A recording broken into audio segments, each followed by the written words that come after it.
बिलासपुर के इतिहास के बारे में थोड़ा सा पढ़ेंगे। तो कहलूर जो क्षेत्र था वो बिलासपुर में था, जो अभी प्रेजेंट बिलासपुर है।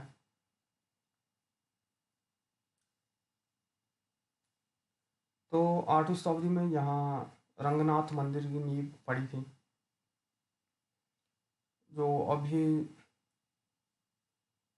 डैम में चला गया है, जो गोविंद सागर झील बनी है।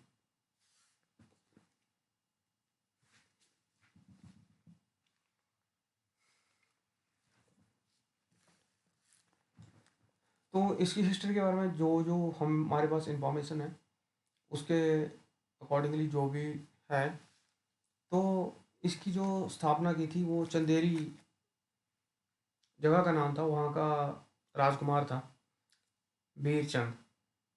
उसके फादर थे हरिहर चंद। तो एक बार क्या हुआ कि हरिहर चंद अपने 4 पुत्रों के साथ हरिद्वार में चले गंगा स्नान करने। तो बीच में उनको नौदौन कांगड़ा नौदौन से होकर जाना था, तो कांगड़ा का राजा नौदौन में था, उसने उनको इनवाइट कर लिया। तो उन लोग आपस में खेलने लगे, तो ऐसा था कि जो चंदेरी के जो राजकुमार थे और जो राजा थे वो जीतने लगे 4 दिनों तक लगातार। तो बाद में जो दूसरी तरफ के सैनिक थे उन्होंने थोड़ा सा चाल चली, और वो ऐसी चाल चली कि जो राजा का बेटा था वो बेटा मर ही गया। जो चंदेरी वंश का जो राजा था हरिहरचंद, उसका एक बेटा मर गया।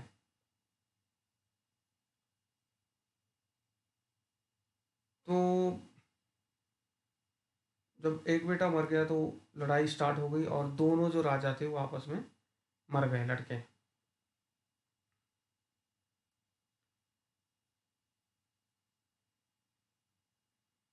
फिर ऐसा हुआ कि तीनों भाई अलग अलग दिशाओं में निकल पड़े। यहाँ हम बात करेंगे सिर्फ बीरचंद की, क्योंकि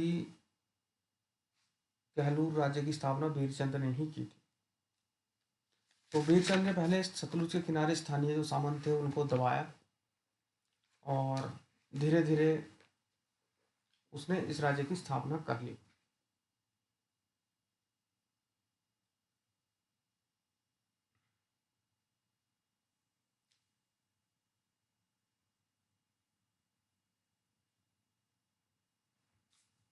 इसके बारे में बहुत सारे बुक्स है हमारे पास। शशिवंश विनोद बिलासपुर की कहानी, इनके अनुसार जो वीरचंद था उसने कांगड़ा और सुकेत के जो राजा थे उनसे लड़ाई करके कांगड़ा से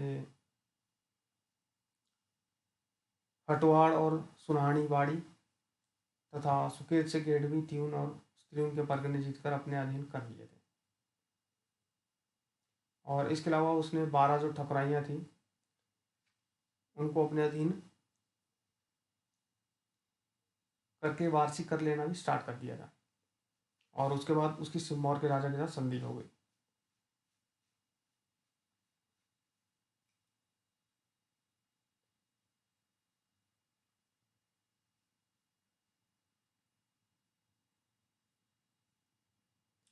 तो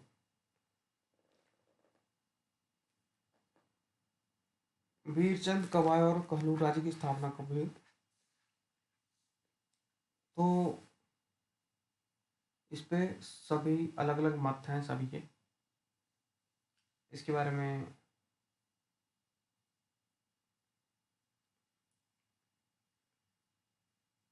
अभी बात नहीं करेंगे।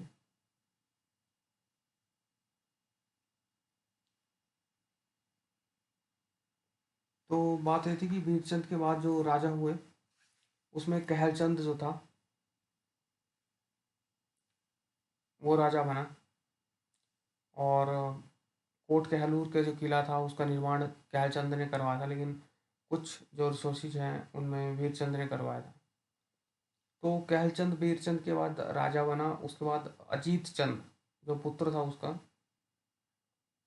वो राजा बना अजीत चंद। और अजीत चंद ने हिंदू जो राज्य था उस पर आक्रमण करके अपने अधिकार में लिया, और अपने छोटे भाई सुचेत चंद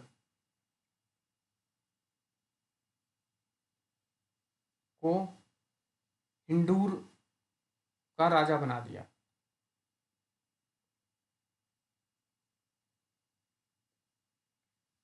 और उसके बाद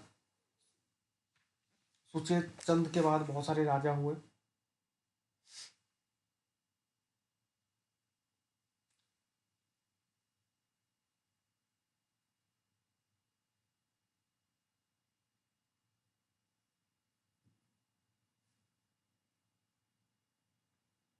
तो ये कहल चंद या कहान चंद था, उसने तो कहलचंद का बड़ा बेटा अजीत चंद कहलूर की गद्दी पे बैठा, और सबसे छोटा बेटा सुचेत चंद वो इंदौर की गद्दी पे बैठा।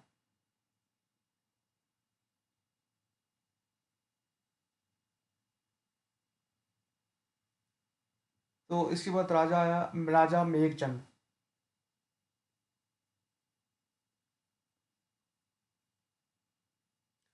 ये हम कहलूर जो रियासत थी उसके बारे में बात कर रहे हैं। तो मेघचंद जो था वो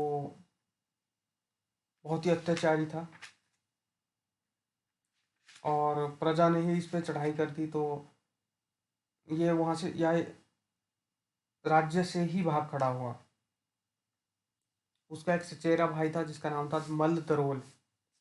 वो चतुर व्यक्ति था बहुत, और वो जाकर इल्तुतमिश के दरबार में पहुंच गया और उसकी सेना लेकर आ गया। तो उस सेना ने राजा को कुल्लू से लाकर फिर कहलूर की गद्दी पे बिठा दिया। तो इससे खुश होकर के उसने मलदरोल को अपना मंत्री बना लिया, मेघचंद ने। इसके बाद जो इम्पोर्टेंट आता है वो है राजा अभयसार अभिसंध चंद। तो ये दिल्ली के बादशाह मोहम्मद तुगलक का समकालीन था। तो एक सरदार था मोहम्मद तुगलक का, ततार खान। वो कुछ सेना लेकर दिल्ली से लाहौर जा रहा था। तो जब वो कीर्तपुर में विश्राम करने रुका था तो उसने देखा था बहुत सारे कसाई जो हैं वो गायों को लेकर जा रहे हैं। तो इतने में एक सेना आती है और उन गायों को बचा के ले जाती है। तो ततार खान ने उस सेना का पीछा किया,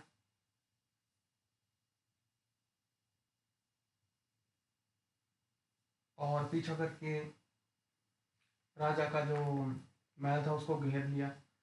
जब राजा बाहर नहीं निकला तो उसने हाथी का इस्तेमाल किया, लेकिन राजा ने हाथी की सूंड काट दी, और ततार खान भी मारा गया। तो जब उसके पुत्र को पता चला ततार खान के, तो बदला लेने के लिए कुछ सैनिकों को लेकर आनंदपुर आ गया।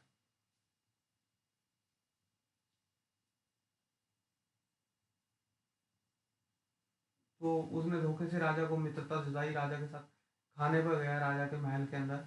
और जब राजा उसके ऐसी प्रथा थी कि अगर वो जाता है तो राजा को भी जाना पड़ता। तो राजा जब उसके शिविर में गया तो उसने धोखे से उसे मार दिया।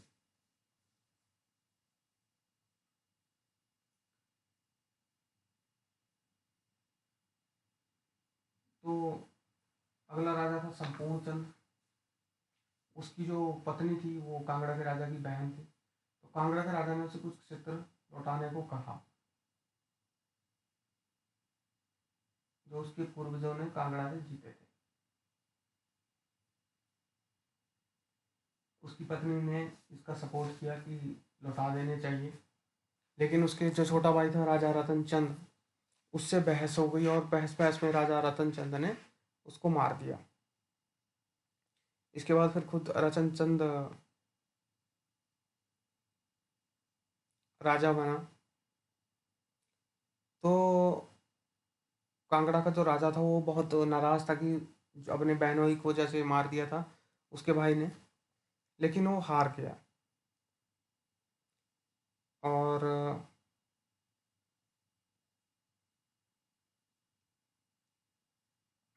रतन चंद इतना बहादुर था कि उसकी दिल्ली का जो सल्तनत का सुल्तान था उससे बहुत बनती थी, और उसने एक बार सुल्तान को शेर से बचाया था। तो उसे खिल्लत के तौर पर 1.25 लाख रुपए और एक तलवार भेंट की थी, और ये तलवार वही थी जिससे उसने शेर से बचाया था बादशाह।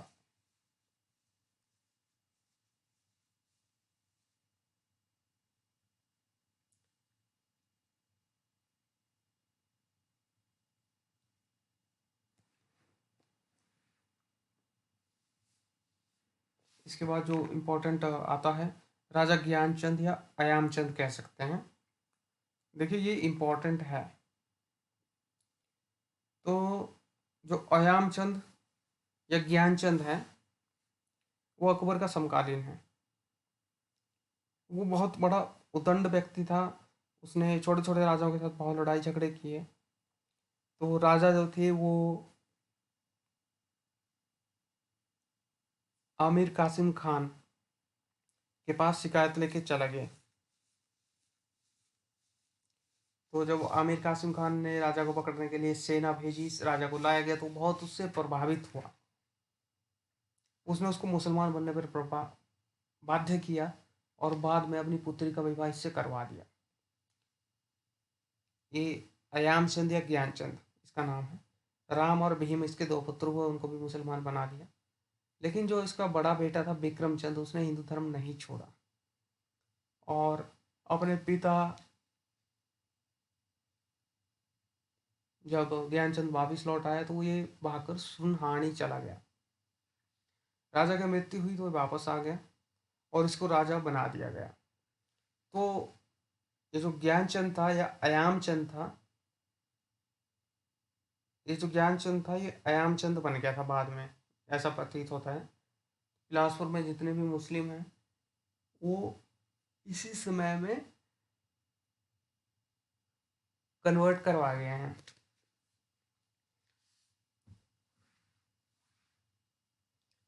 तो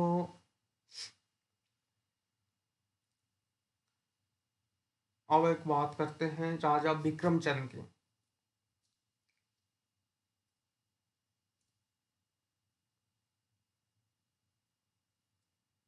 जो विक्रमचंद था वो कोट कहलूर चला गया। उसकी दो रानियां थी। एक जो थी वो कांगड़ा का राजा त्रिलोकचंद था, उसकी पुत्री, और दूसरी बाखल से थी। तो ऐसा हुआ कि दोनों रानियों के एक ही दिन पैदा हुआ पुत्र, एक कुछ आगे और कुछ पीछे, मतलब। तो ये दोनों जो पुत्र थे वो सुनहानी नामक स्थान पर ही प्राप्त हुए थे।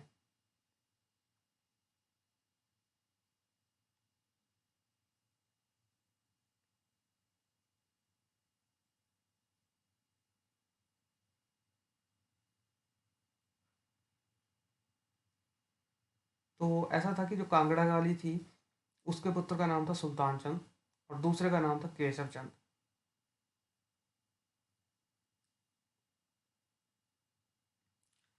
तो जो सुल्तान चंद था वो गद्दी पर बैठा, तो केशव चंद जो था उसका छोटा भाई, उसने चढ़ाई कर दी कहलूर पर और इसमें केशव चंद जीत गया और वो राजा बन गया। सुल्तान चंद भागकर कांगड़ा गया और 7 वर्ष वहीं रहा।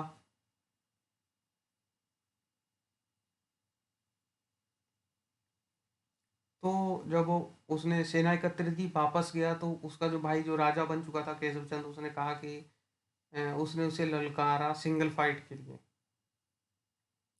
अकेले लड़ने के लिए, और इसमें ये दोनों ही मर गए। तो जो सुल्तान चंद था उसी का बेटा था, कल्याण चंद के कोई बेटा नहीं था।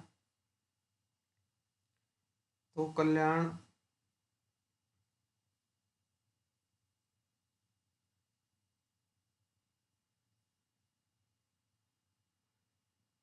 सुल्तान चंद के बेटा था, केशव चंद के कोई बेटा नहीं था। सुल्तान चंद के पुत्र का नाम था कल्याण चंद।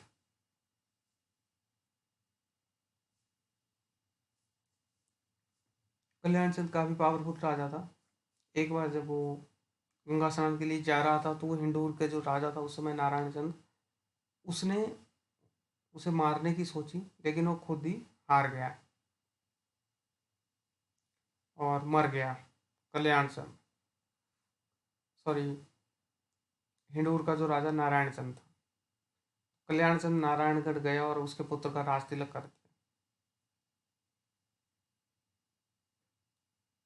तो उससे बहुत प्रसन्न हुई नारायण चंद की रानी और उसने अपनी पुत्री का विवाह कल्याण चंद से कर दिया। अब देखिए एक और इम्पोर्टेंट टॉपिक पॉइंट आता है यहाँ पे। तो कीर्तपुर और कल्याणपुर की जो जमीन दी गई थी हरगोविंद सिंह को, वो कल्याण चंद ने की थी।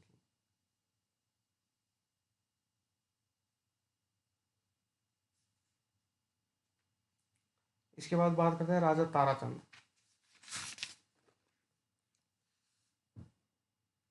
ताराचंद ने तारागढ़ किला और तारा देवी का मंदिर बनाया था। तो जब गुरु हरगोविंद सिंह और उनके शिष्य गुरु हरिराय ने कीर्तपुर में जब वो स्थायी तौर पर रहने लगे, तो शाहजहां ने ताराचंद को वहां से निकाल देने के लिए कहा, लेकिन राजा ने नहीं माना।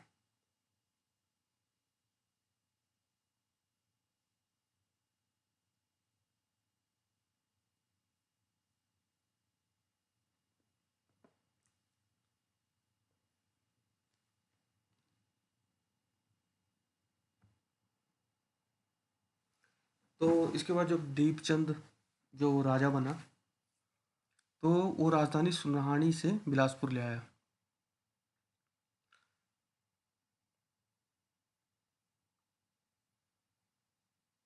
तो शशिवंश विनोद जो बुक है, उसमें नई जो राजधानी थी उसकी जो स्थापना है वो 1654 है। तो जो राजा दीपचंद ने जो काम करवाया, उसने ढोलरा नामक महल है उसका निर्माण करवाया। आ, उसके बाद 1656 में पंजाब में जब सिख सत्ता में आए, तो उन्होंने बिलासपुर आक्रमण करके इस राज्य को अपने आधिपत्य में ले लिया था।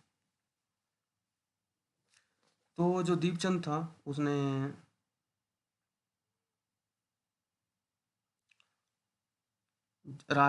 नए नए तरीके अभिवादन के विकसित किए थे दीपचंद ने। तो राणाओं के लिए राम राम था, मियाँ के लिए जो मियाँ लोग थे उनके लिए जय, और राजा के लिए जय देवा।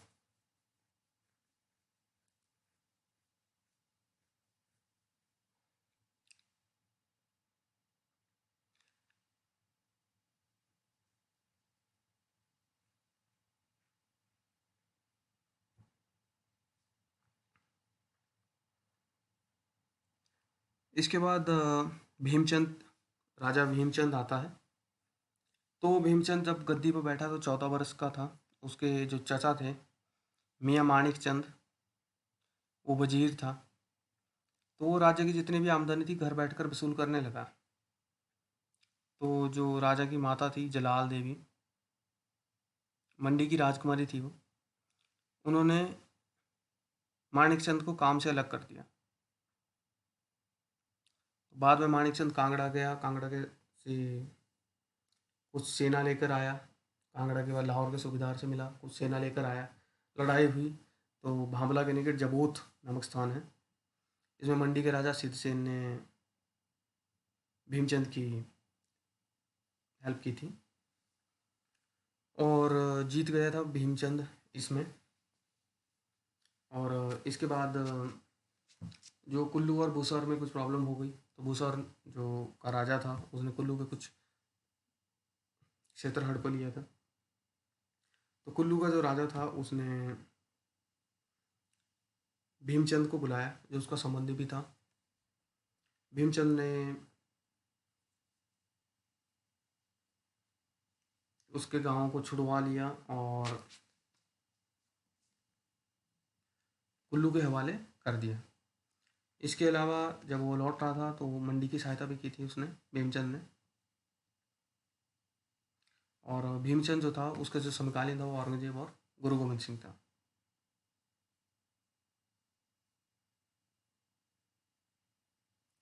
तो भीमचंद के समय में गुरु गोविंद सिंह से जो प्रॉब्लम स्टार्ट हुई थी, वो स्टार्ट होना प्रारंभ हो गई थी। इसके बहुत सारे कारण थे। तो पहला तो ये था कि असम के जो असम के राजा थे, गुरु गोविंद सिंह को एक हाथी दिया था, प्रसादी नाम का। तो भीमचंद उसे देखना चाहता था, देखने के लिए आनंदपुर साहब गए।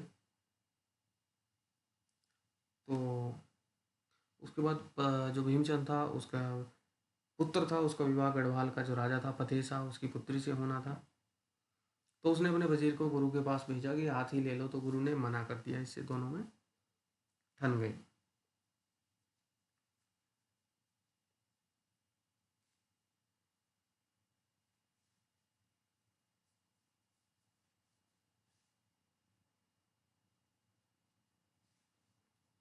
तो सिरमौर के राजा जो मेदिनी प्रकाश थे, इसी दौरान उन्होंने गुरु को बुलाया, उनकी कुछ भी मंशा रही हो। तो गुरु गोविंद सिंह पांवटा में रहे, वहीं पे किला बनाया और वहीं पे रहने लगे।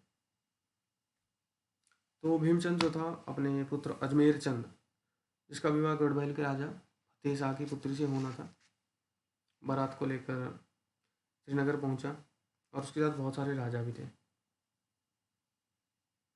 तो जो गुरु गोविंद सिंह था, उसने उपहार दिया था फतेह शाह को, जानता था उसकी पुत्री को। गुरु तो जो भीमचंद था, उसने उनके उसके उनके दिए गए जो उपहार थे उनको लौटा दिया।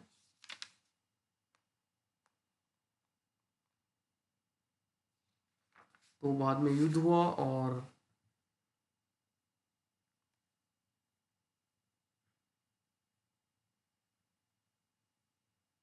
लड़ाई में हिंदूर का जो राजा था हरिचंद, वो हार गया, गुरु भी जीत गए।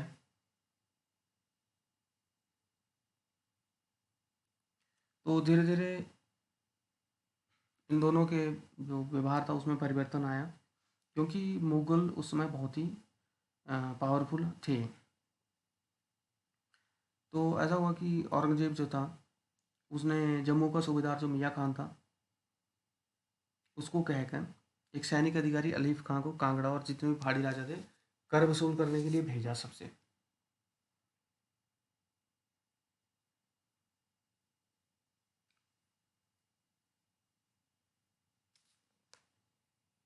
तो कांगड़ा का राजा कृपाल चंद था। तो कांगड़ा के राजा ने कहा कि अगर बिलासपुर का राजा भीमचंद लगान दे देता है तो सारे पहाड़ी राजा उसे लगान दे देंगे। भीमचंद ने मना कर दिया, गुरु गोविंद सिंह की सहायता ली। उसके बाद लड़ाई हुई दोनों में और इनकी जो सेना थी वो जीत गई। ये जो युद्ध था वो 1687 में हुआ था और कांगड़ा का जो राजा था कृपाल चंद, वो भी मिल गया भीमचंद से।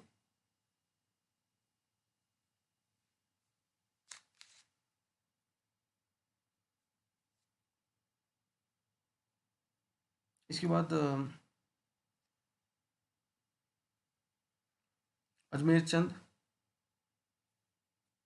गुरु गोविंद के साथ इनके कटु संबंध रहे। तो सिरमौर पे चढ़ाई करके इन्होंने यमुना के किनारे अजमेरपुर का किला अजमेर चंद ने ही बनाया था। इसके अलावा कोई इम्पोर्टेंट नहीं है इनके कार्यकाल में। तो राजा देवी चंद के बारे में पढ़ते हैं। देवी चंद नादिर शाह जो था उसका समकालीन था।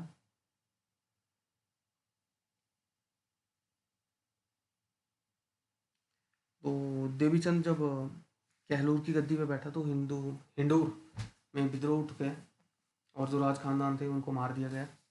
तो वहाँ का जो वजीर था अगड़ू, और लोगों ने देवी चंद से कहा कि आप ही इसका राजपाट संभालो हिंदूर का, लेकिन उन्होंने इसे ठुकरा दिया और मियाँ गजय सिंह हिंदूरिया, जो कि राजा के खानदान का था, उसको राजा बना दिया।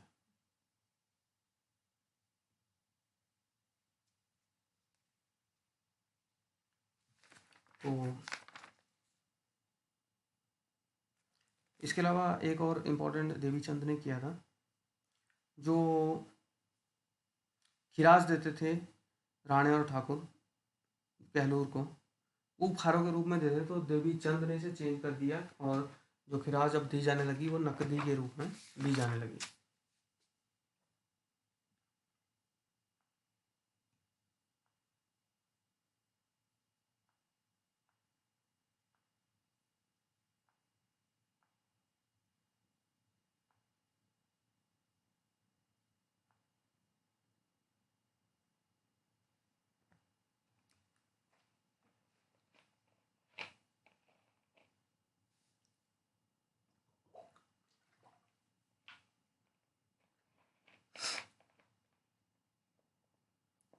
देवी चंद ने भीमई कोट का जो किला था वो बनाया था। इसके बाद आता है राजा महानचंद।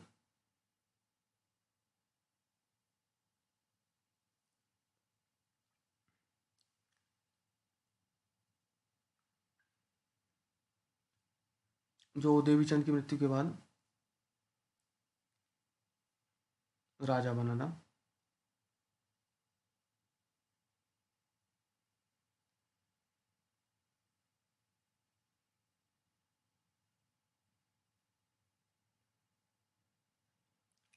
तो राजा महान चंद जो था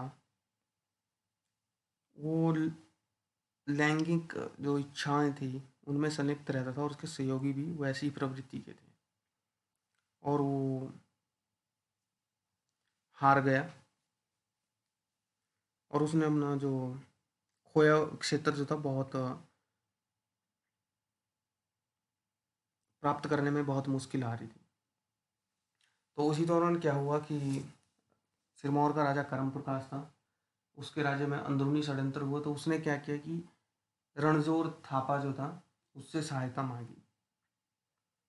तो रणजोर थापा 1803 में आया, सिरमौर पर अधिकार किया और जो राजा कर्म प्रकाश था उसको भी अपने अधीन कर लिया। तो इसके बाद जो कांगड़ा के राजा संसार चंद और हिंदूर का राम सिंह, जिन्होंने मानचंद का शासन हथियाया था, उसके कुछ क्षेत्र हथियाए थे, तो उसने एक शिवदेव राय एक व्यक्ति को भेजा अमर सिंह थापा को इनवाइट करने के लिए। अमर सिंह थापा आया और संसार चंद के साथ महल मोरिया जो हमीरपुर में पड़ता है, 1806 में युद्ध हुआ। संसार चंद हार गया और महल मोरिया कहलूर को वापस मिल गया। तो 12 जो ठकुराइयाँ थी उनमें से 3 ठकुराइयाँ ही महानचंद को दी गई, बाकी गोरखों ने अपने पास रखी।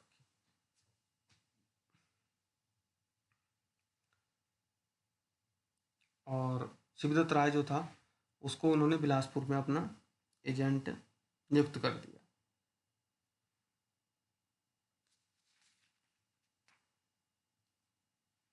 इसका पुत्र था खड़कचंद। वो 11 वर्ष की आयु में गद्दी पर बैठा और सबसे काला अध्याय खड़कचंद के नाम पे ही माना जाता है। वो बहुत ही निकम्मा था और सदा बुरे व्यक्तियों की संगत में रहता था।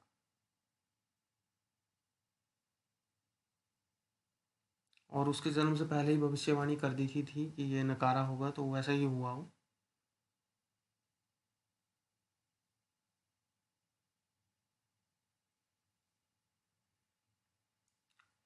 तो जब वो अभ्यसक था एक कमेटी शासन चलाती थी। जब वो बड़ा हुआ तो उसने उस कमेटी के सदस्यों को ही फांसी की सजा दिलवा दी।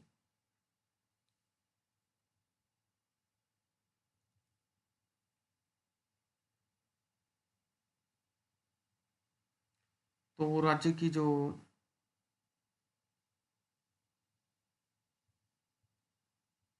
अर्थव्यवस्था थी वो गड़बड़ा गई थी। और जॉर्ज रसल क्लार्क जो अम्बाला का पॉलिटिकल एजेंट था, उसने इसे सलाह दी कि संसारू जो था वजीर इसका, उसके पुत्र बिशन सिंह को वजीर बना ले और अपने नातोतानों से समझौता करें।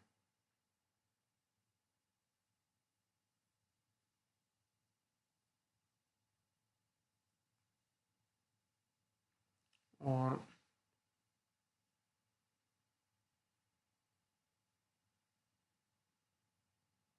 इसके अलावा खड़गचंद के जो समय है उसमें कोई ज़्यादा परिवर्तन नहीं हुआ।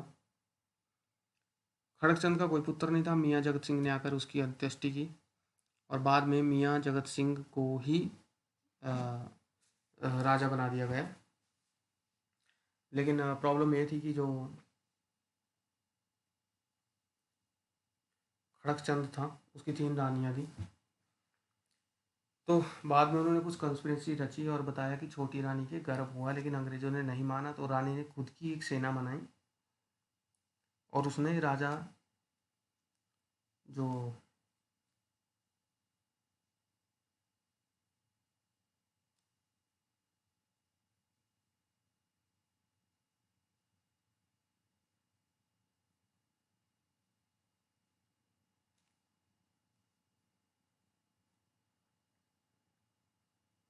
बनाया गया था उस समय,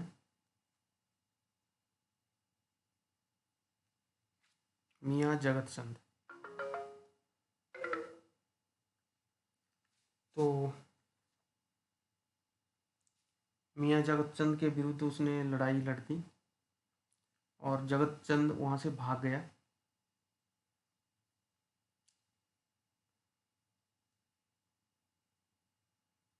और सतगढ़ किले में छुप गया।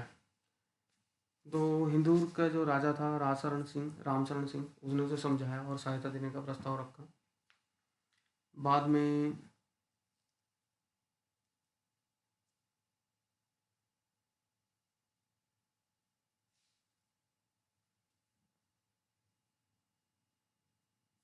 अंग्रेज़ों ने इस पे हस्तक्षेप किया और दोबारा जगत सिंह चंद को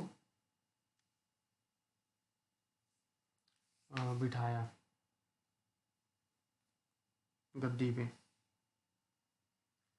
तो नेक्स्ट जो राजा बना वो हीराचंद था।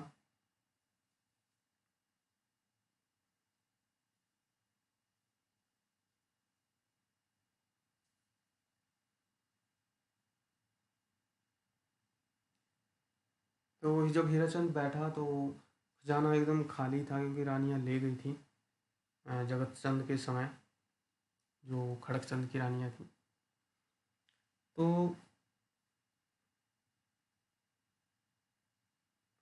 जब हीराचंद गद्दी पे बैठा तो राज्य का जो वजीर था वो मियाँ भांगी पुरगनिया था। तो उसने बहुत सारे सुधार करने स्टार्ट किए। लोगों से भू राजस्व अन्न के रूप में वसूल होता रहा। तो उसने भू राजस्व विभाग जो है उसको पुनः संगठित किया। तो ऐसा होता कि आधी जो कर लेते थे वो पैसों से और आधा जो फसल से लेते थे। उसने तालाब बनाए, फिर छायादार पेड़ लगाए, बहुत सारे अच्छे काम किए। और 1857 में जो हीराचंद था उसने 500 सिपाहियों को भेजा था अंग्रेज़ों की सहायता के लिए। तो इसके बदले में उसे 11 तोपों की सलामी और खिल्लत से सम्मानित किया गया था। तो इसी वर्ष अमरचंद का जन्म हुआ था।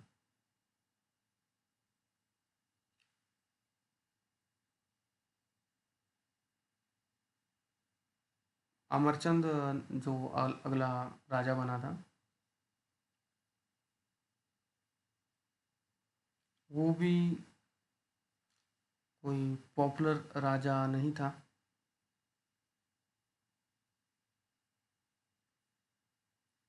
लेकिन उसको जो कर्मचारी मिले वो और भी अधिक भ्रष्टाचार और चापलूस थे।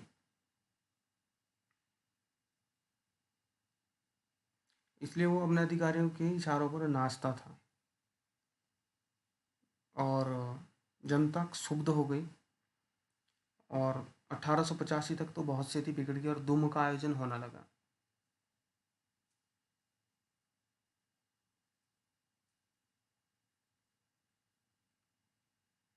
तो बहुत ज़्यादा लड़ाई हो गई थी वहाँ पे। इसी कारण बाद में अंग्रेज़ों ने आके सारी स्थिति को संभाला। उसके बाद जो राजा बना वो विजय चंद था।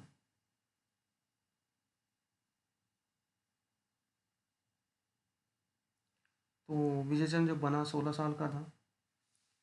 तो आवश्यक था तो पॉलिटिकल एजेंट ना उसने राजा का इंतजाम करने के लिए 3 आदमियों की काउंसिल बना दी और मियाँ मदन सिंह को काउंसिल का प्रधान नियुक्त कर दिया। और जब राजा 20 साल का हुआ तो 1893 में राजा विजयचंद को पूरे अधिकार दे दिए गए।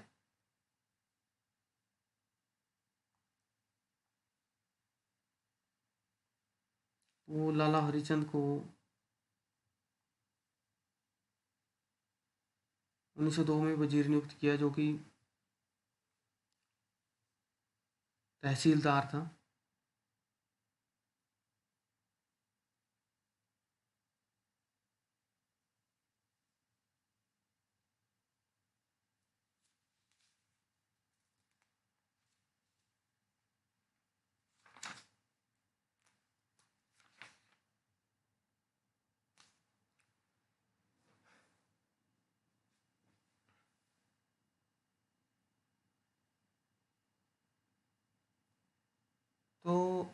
जब उसने आने से इनकार कर दिया तो अंग्रेज़ों ने भी उसके राज्य में आने पर रोक लगा दी। और प्रशासन चलाने के लिए पंजाब सरकार का एक तहसीलदार था, मियाँ अमर सिंह, उसको नियुक्त किया गया। और मियाँ अमर सिंह ने बहुत अच्छे अच्छे काम करवाए राज्य में।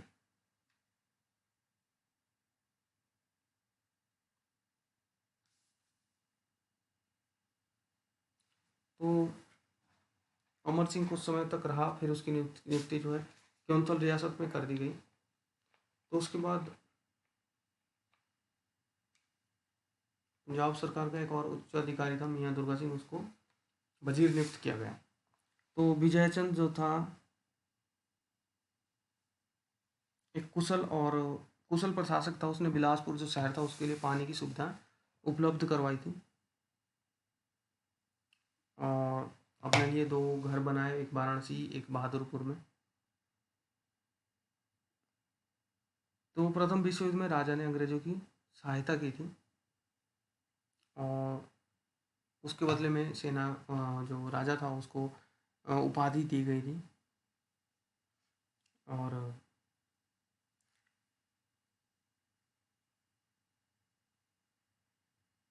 जो विजय चंद था उसकी मृत्यु के बाद दुर्गा सिंह, मियाँ दुर्गा सिंह जो था, उसको राजा बनाया गया। तो मियाँ दुर्गा सिंह जब राजा बना तो उसकी तरफ से 1100 सिपाही भेजे गए थे, जब 1914 में यूरोप में लड़ाई लगी थी। जब लड़ाई समाप्त हुई तो जो राजा था उसको 41 नंबर डोगरा पल्टन का मेजर बनाया गया, और KCIE का खिताब दिया गया मियाँ दुर्गा सिंह को।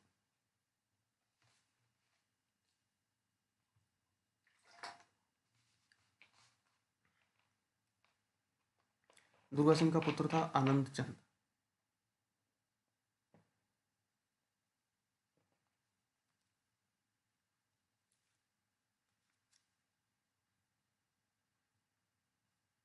तो उसने राजस्व बढ़ाने के लिए कई कर लगाए, और उसके राज्य में आंदोलन भी उसके खिलाफ हुआ था,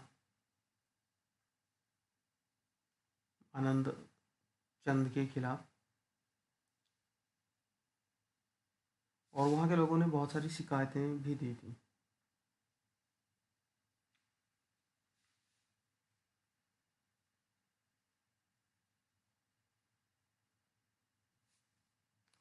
तो जनता उस समय तक भड़क चुकी थी। तो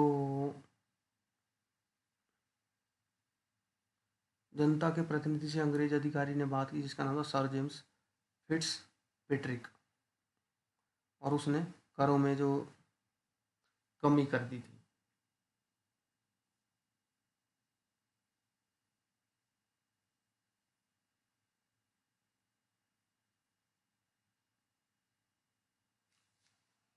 तो ऐसा था कि जनता भड़क चुकी थी और उसने पूर्ण कर्ज मुक्त करने की मांग की। तो जो अंग्रेज अधिकारी था जेम्स फिट्स पेट्रिक, वो भी भड़क गया और आंदोलन को दबाने के लिए सेना बुला ली।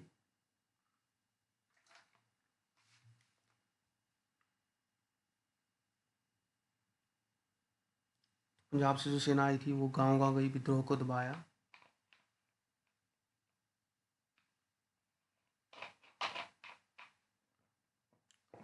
तो इसके बाद गांव पर 25,000 रुपये का जुर्माना किया गया जिन्होंने इस आंदोलन को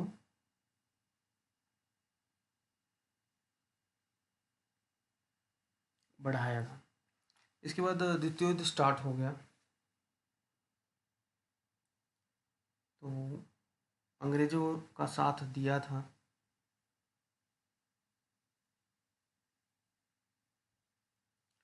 अ, आनंद चंद ने। तो 15 अगस्त 1948 को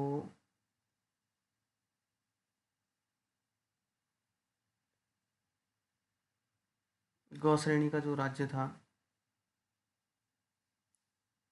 वो रहा था बिलासपुर। तो अंतिम जो राजा था वो आनंद चंद था, एक सिग्निफिकेंट जिसकी कार्य में कुछ हुआ था जिसको हम राज घराने का कह सकते हैं। उसके बाद भी राजा हुए, लेकिन वो फिर मॉडर्न टाइप के हुए।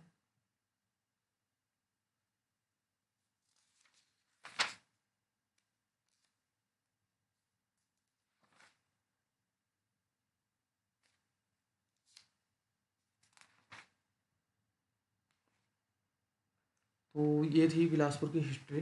जितने भी किंग्स थे उनके बारे में जो जो इन्फॉर्मेशन थी हमने उसे पढ़ा।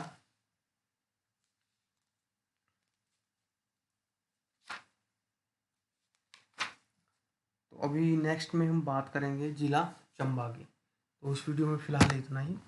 Thank you.